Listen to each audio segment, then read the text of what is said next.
Hi, my name is Jessie Bullard, and I am a graduate student and teaching associate at California State University, Long Beach.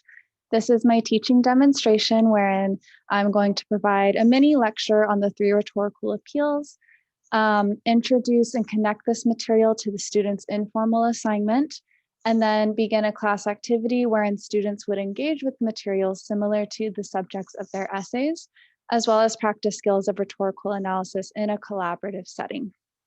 So I want to first note that within this unit, which would be unit 2 of the semester, the students would have already read about both apologia, the rhetoric of apology, especially as it pertains to YouTube apologies and media consumption, as well as the three rhetorical appeals. We would have discussed the typical tropes and conventions of YouTube apology videos as a popular genre in the media, most likely in the previous few classes, and we would have also introduced the concepts of the three rhetorical appeals as well. Here I am lecturing about pathos, ethos, and logos to provide more information and insight, as well as to help guide the students towards key things to look for within the activity we'll do together. So let's get started. I will share my screen. And here we go. So let me go ahead and make this bigger. Okay, so like I said, we're going to talk a little bit more about the three rhetorical appeals. And, we've already done this when we've talked about pathos and the ways that YouTubers, when they're making these YouTube apology videos, will purposely try to pull out certain emotions from their viewers, whether it be, feelings of empathy, sympathy, reactions that involve strong feelings, right? One way or the other, it's usually good for them. And so we're going to look a little bit more closely at that regarding pathos, the emotional appeal, but we're also going to look more at logos, the appeal to logic, and ethos, the appeal to trust or credibility. Okay, so let's start with logos. So as an appeal to logic, when people like YouTubers use logos within their own argument, they're trying to rhetorically persuade their audience into believing them or buying their argument or what they're communicating through logic and reason. Okay, so logos is that rhetorical and persuasive tool. It's that technique that attempts to convince somebody by using logic and reason. Okay, and when we use logic and reason, of course, we're thinking about what makes sense to somebody. Okay, if you're my audience, I need to think about, when giving this presentation, what is the best way to explain this that is going to make the most sense to you. Okay, and that can include different things, right? Reason doesn't just look one way, logic doesn't look just one way, but we do need to make sure the argument that we're crafting is based on context, right? So the background information necessary for the viewer or the audience to understand in order to even make sense of the argument, right? And it needs to be based on, for that particular audience, to them, what is common sense? And that's where context comes into play too. So we've also discussed SOAP's tone, okay, where we have the speaker, occasion, audience, purpose, subject, and tone. And you can also think about logic as it relates to SOAP's tone, okay? What is the context of the subject? What is the context of the occasion? What is the context of the audience or the purpose, right? All of these are going to influence how a rhetor or the speaker is going to employ logos or reason into their argument, okay? So you should also ask yourself, what is evidence, okay? What is proof, concrete proof that you can point to and show somebody as evidence that your argument is correct or convincing or true, okay?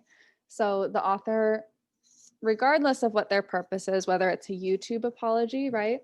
Or whether they're putting together, let's say, a podcast on a subject of their own interest, both will want to use logos that appeal to logic and reason and common sense based on the context of their subject and their audience.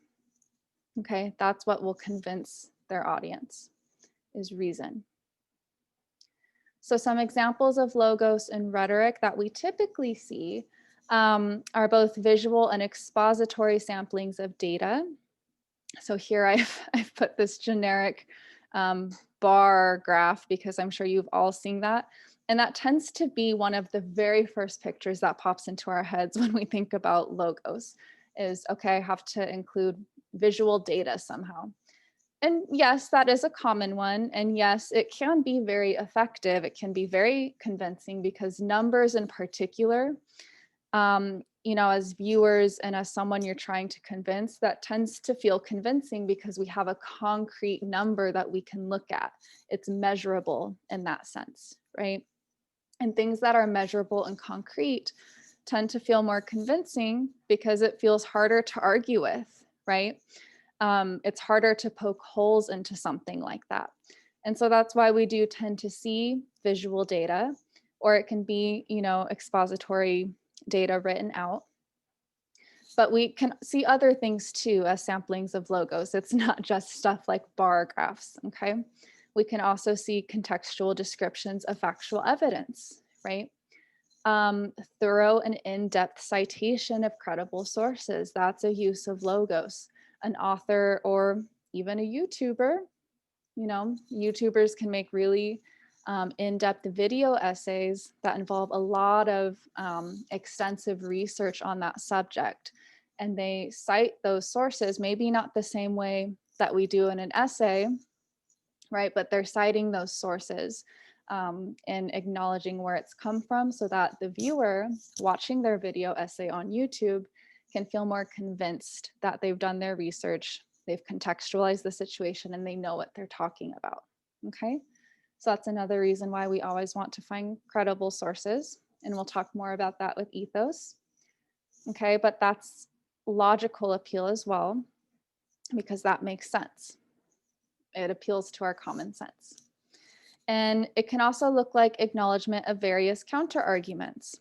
Okay, and we touched on this when I first introduced the final project of this unit, but that's one reason why we want to keep counter argument in mind, is because if we just go through our whole argument, whether it be in a written essay, whether it be a podcast or a video essay, a website, an Instagram post, even depending on the subject you're communicating about, if we just talk about our point of view and never address the other perspectives within that same conversation surrounding that subject, it will appear that we are either biased or that we're uninformed. And being biased and uninformed, both of those are going to weaken our argument by a lot, okay?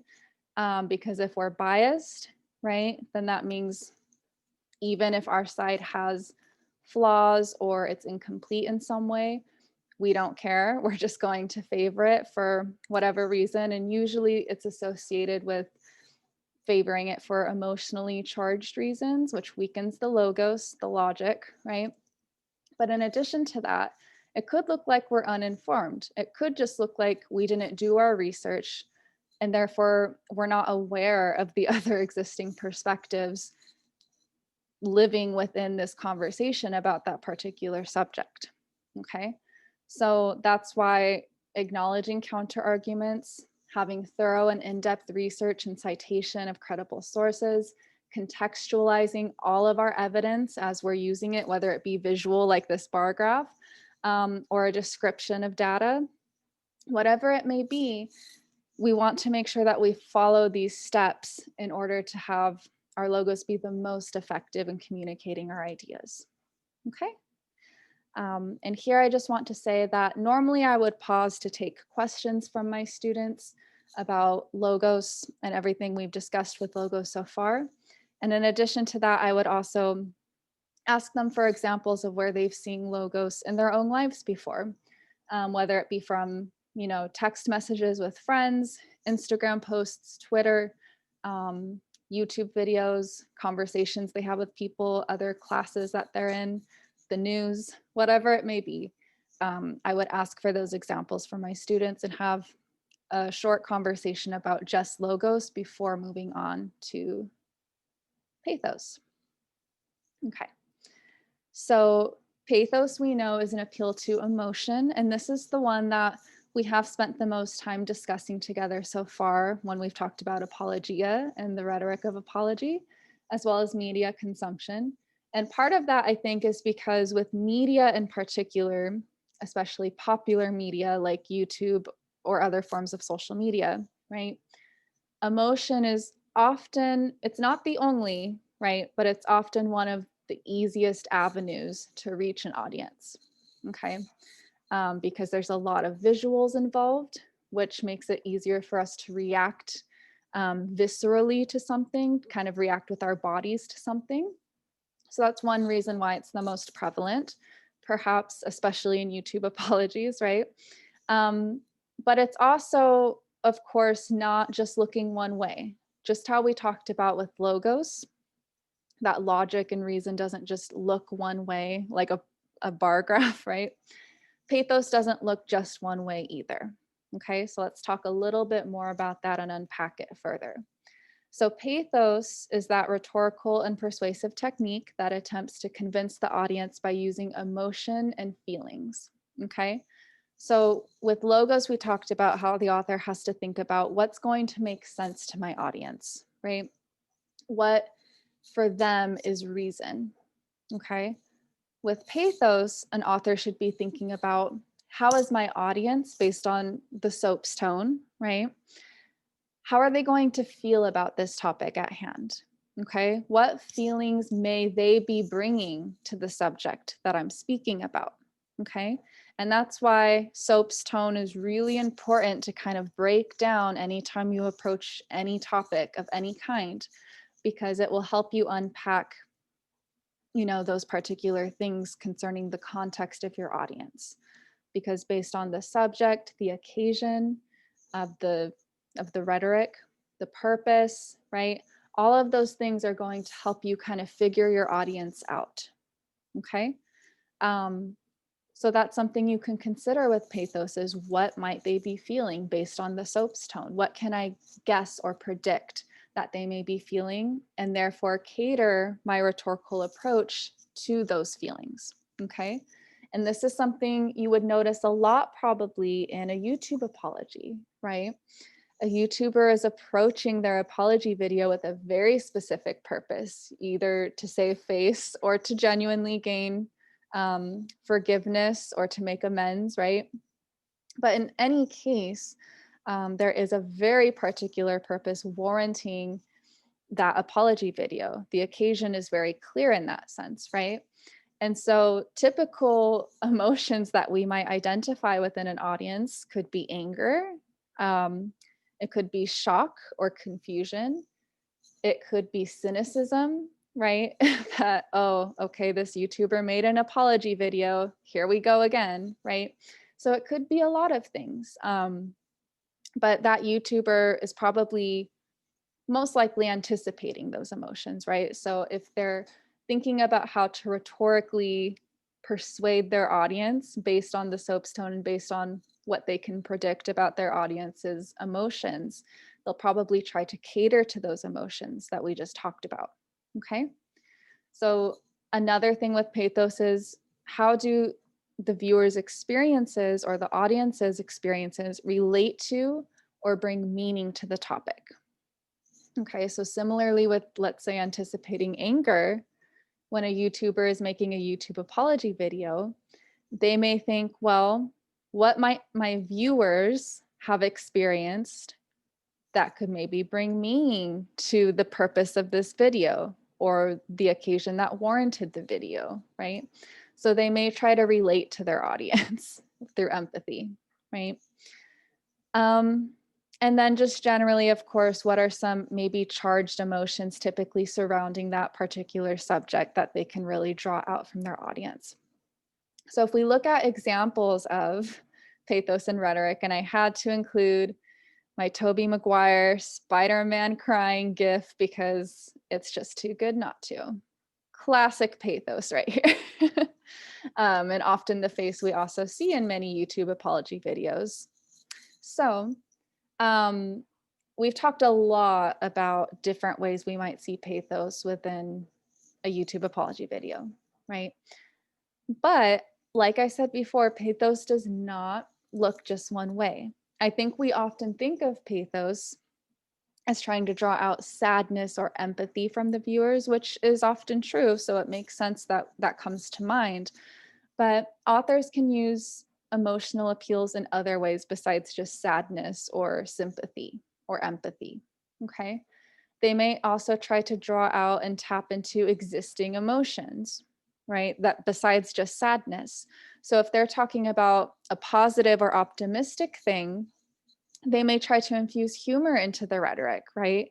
So that their audience can continue to feel happy and optimistic and positive.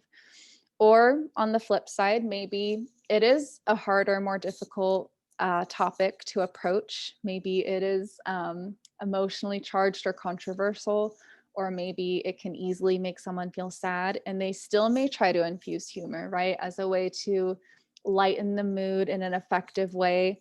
So, of course, they would probably want to make sure their joke is not at the expense of the difficult subject to talk about, right?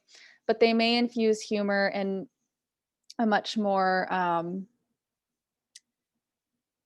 strategic way, right? To just kind of make the audience feel more comfortable and therefore willing to take part in the harder conversation to come, right? So humor is also an appeal to one's emotions, okay? And if we look at popular media, such as film, music videos, podcasts, TV shows, etc., right? Social media, even TikTok, for example, we see a lot of imagery and a lot of setting the mood. Okay, and this can be done with music, it can be done with lighting, it can be done with background, clothing, body language, facial expressions. It can be done with tone, storytelling, allusions to other, well-known tropes or stories, repetition. A lot of things can invoke a person's emotions. Think about a time that you've watched a movie where the mood or the overall aesthetic of the film really appealed to you. You really liked it. And whatever it was gave you some sense of either belonging or enjoyment or pleasure of some kind. That is an appeal to your emotions, right? It's kind of an aesthetic emotional appeal. So it can look that way too, besides just the really obvious Tobey Maguire Spider-Man crying face. Okay. Although that's a popular one. And definitely within YouTube apologies, if you're analyzing that for your rhetorical analysis, yeah, that will probably come up for some of them, definitely. Okay. And lastly, there's ethos. And I feel like from my experience, people tend to talk about ethos the least, which is interesting because it actually has a lot of overlap with both logos and pathos. So maybe that's why it doesn't get mentioned as much, because logos and pathos, I think, tend to be more straightforward. But when we talk about ethos, yes, we're talking about credibility. Another way to think of credibility is trustworthiness. Okay. When we say a source is credible, we're saying it means we can trust this source, right?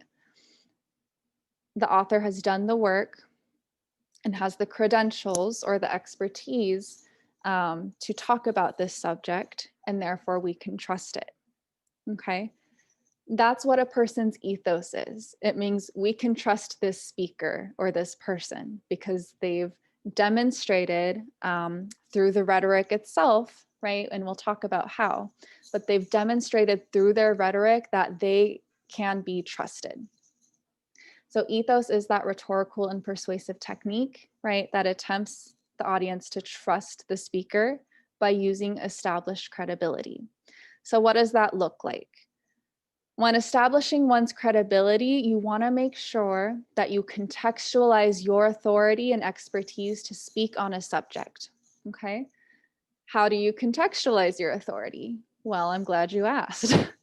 You do this through careful research and citation. You demonstrate that whether it's in your video essay, in your written expository essay, in a podcast, your social media post, whatever it is. And that will look different ways because those are different genres, right? And we've talked about how genres have different conventions and different voices that get involved.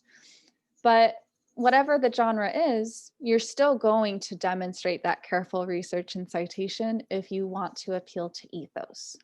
Okay. Another appeal to ethos is showing unbiased views. And you show that you're unbiased by acknowledging and discussing the various perspectives within that same conversation or that same debate that you're looking at. Okay. And you want to acknowledge everything without attacking. That's something that many people get wrong with ethos, is when they're acknowledging the other point of view, they're often attacking right away. And with certain genres, like let's say Twitter, okay, that's really common. And the genre there, though, it's a bit more appropriate for your tone to slip a bit more into sarcasm or to language that's much more conversational and casual. But even on something like Twitter, you don't want just to straight up attack your opponent or to make disregard or fun of the opposing viewpoints. Okay, yes, it is a rhetorical choice to do that.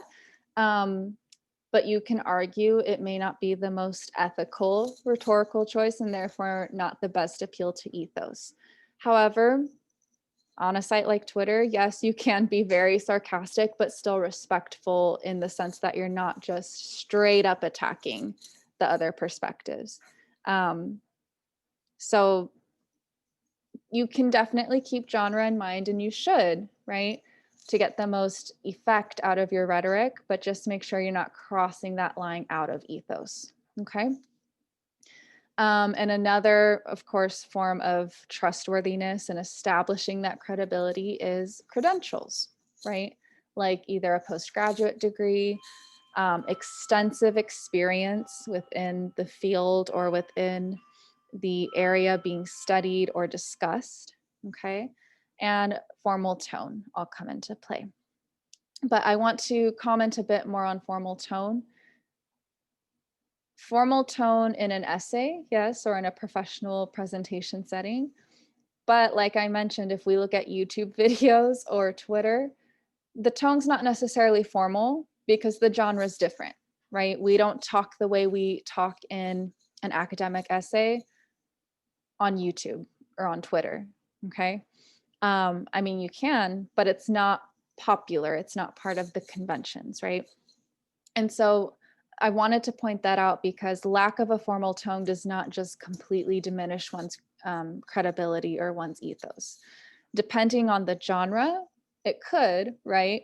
If I'm talking the way I do on Twitter in an academic research essay, that is going to diminish a lot of my ethos because it's demonstrating I don't understand genre, right? Or audience for that matter.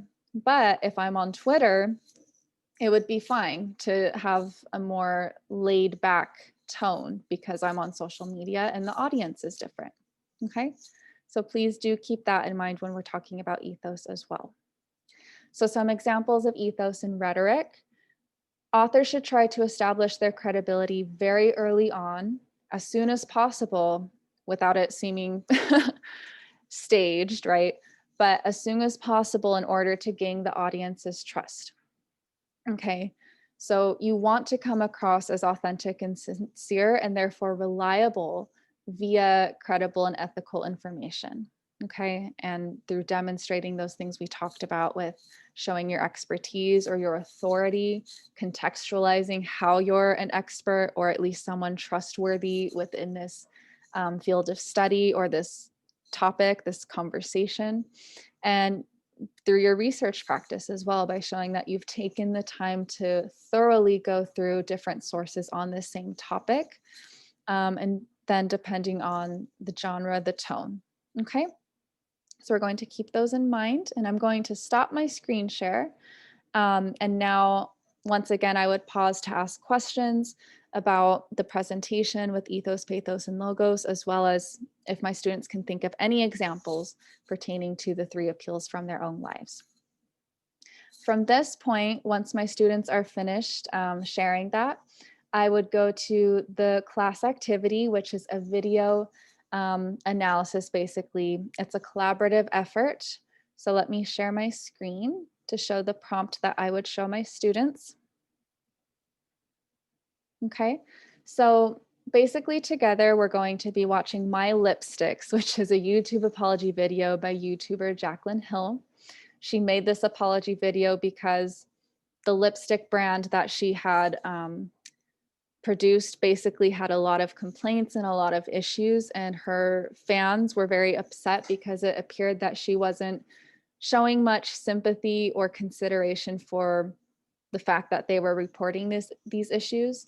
There wasn't a prompt response, and it was causing a lot of problems for her viewers. So she recorded this YouTube apology video, and we're going to watch a little bit of it together. And I'd like you to work together with your colleagues, right, to leave descriptive and specific notes regarding the rhetorical strategies and appeals that Jaclyn Hill is doing, whether or not they're effective, okay? And you can write down that to emphasize, like, maybe something was effective in her apologia or her spoken rhetoric, and maybe something was ineffective, okay? And you can notate which one. But whether it's effective or ineffective, please be very descriptive as to why and what she's doing specifically, okay? So the categories I'd like you to look at are apologia, and we've talked about denial, bolstering, differentiation, transcendence, etc. So please consider the soap's tone. Please consider, do they admit guilt? Do they specifically discuss how they'll make amends, etc.? With spoken rhetoric, please look out for ethos, pathos, and logos. Okay, so what we just went over from the presentation. So consider things like their tone, their word choice, how they're organizing their rhetoric, how they're contextualizing things, soap's tone, etc. Okay. And then please also keep an eye out for their visual rhetoric. So same thing with ethos, pathos, and logos, but nonverbal. What are the other things like clothing, appearance, the setting, the background, the mood, etc., right? That are also making for an effective or ineffective apology. And then the rhetorical devices of metaphor, plot, cliche, symbolism, imagery, etc., that we've discussed in the last class. Look out for things like that as well. And please leave notes, okay? So as you can see, there are already some notes here because I've done this activity with my students this semester. And so these are my students' notes here. I would watch the video. So let me click on this. I'll play just a bit so you can get a sense of what the video is like for students. Okay. Maybe I'll play about a minute or two just so you can see what my students are watching and you can get a sense of what they might be looking out for. Here, I want to address some of the issues that my customers are having with my first launch of my brand, Jaclyn Cosmetics, and my lipsticks. First and foremost, I want to let you guys know the bases I'm going to be covering throughout this video. I want to talk about the melting issue. I want to talk about the white fuzzies. I want to talk about the black holes. And I want to talk about the grittiness and the texture that you guys are experiencing and give you informed details of what all of these issues are, what is causing them, and how they're going to be fixed. I just want to put that out there before even jumping into the actual video so that you guys know that I'm not going to run away from this. And I know it's taken me a couple days to get all my ducks in a row and get this video out for you guys, but I've been going through all the documentation and on the phone with labs and chemists and the owner of my lab and my entire team for several days and doing a very in-depth investigation to figure out exactly what's going on so that I can give you the most informed information as a brand owner. The first thing that I want to address before anything else is the accusations that my lipsticks are expired, moldy, or hazardous in any way, shape, or form. Okay, so I'm gonna stop it there. With my students, I would plan on watching, if not the whole video, at least half of it, about 7 to 8 minutes of this video. And as the video is playing, my students would have this document available to them. It would be enabled so that they can edit. And I would encourage the students to leave notes whenever they notice something. They don't have to go in order, they can jump around. Whenever they notice something, to write it down. And if they see something their colleague writes, like let's say they also wanted to talk about no makeup and lazy clothing, they could either just comment next to it and keep writing, or they can leave a comment like this and leave a comment to their colleagues as well. But I would really emphasize that they should work together on this. And then afterwards, once the video is finished, I would give them a few more minutes to write down a few more notes. And then we would come together as a large group and go through the notes together. So I would comment on the different rhetorical strategies that they've identified within the video, and I would ask them to say a little bit more about it. So for example, I would ask one of my students, oh, can you tell me a little bit more about her apologizing several times, or that her customers deserve perfection? For you, is that denial? Is it bolstering? Is it transcendence? For you, why is it effective, right? And I would ask them to discuss this point a little bit more. I would ask for other comments from the students. So I would basically try to point out the ones that I, as the instructor, find important, to help give the students a sense of which ones are really important in terms of rhetorical strategy. And then that would give them the opportunity to discuss more with each other outside of just this writing space. Okay, so that would be the activity. And then from there, I would introduce their informal assignment based on that activity towards their final video, essay, or podcast. So I'm going to share my screen. So this is where the assignment instructions are located for the informal assignment number 2, which is a Flipgrid reaction video. So I'm going to open the instructions and I'm going to go through this the way I would with my students. So this next assignment is going to help you towards your final project for either making a video essay or a podcast for your rhetorical analysis. Okay, and we've gone through that assignment prompt already. So now, as one of your process steps for preparing for project 2, you will consume your chosen media subject, whether it's a YouTube apology video or a notes app statement, or the specific media subject for option 2. So if you've chosen a music video or a film or a play, whatever it may be, you're going to consume that media subject that you will be analyzing for your final project. And what I'd like you to do is record a brief but specific reaction via identifying both effective and ineffective rhetorical choices made by the creator of the media piece. Okay, and this will be beneficial by further refining and building your brainstorm for project 2, which you've already completed. And it will also help you practice spoken communication of the ideas that you plan on analyzing for your final project. Since you're either doing a video essay or a podcast for the final project, you will need to become accustomed to speaking your ideas out loud. So this will hopefully be helpful in preparing you with that. And it will also give you, more in-depth brainstorming for the specific topics you plan to speak about in your final project. Okay.